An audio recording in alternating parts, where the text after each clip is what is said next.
So, nakita ko na yung problema Saan niya. ba niya mag-drink? Ayun siya po, meron siyang problema. Kumbaga, bukod sa ingay niya, may problema pa siya sa drain. Di po ba?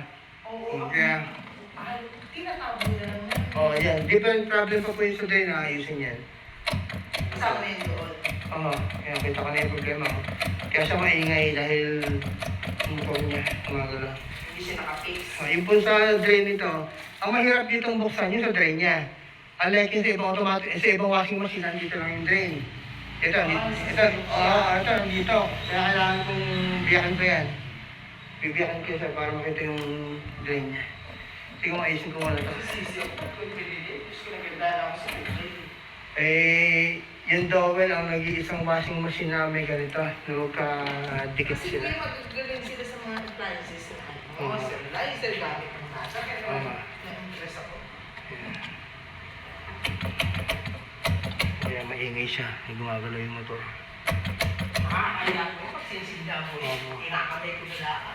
Saka yung sa drain pa niya. Isang road ng TTC, dinig. Aha. Alam mo ba yung pinapaikot na lata? Oo. Kaya kaya nila, hindi ako na nila. Ano, bali gas-gas siya. So sinasabi nila maingay daw. Dahil ayun ang gas-gas na.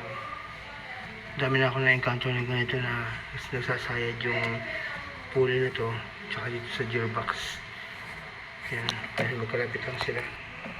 Magkalapit lang. Kaya gusto mo sa office kape? Kape na lang po, para ano, muulan. Salamat po. Siyempre, mamadali kayo alam mo. Ano ang problema niya? Pero kumagay sinabi ko yan. Opo, Ayan. yan. Thank you po. Merienda. Ay, kapag ka office ko yan. So, ito, bait ng customer ko.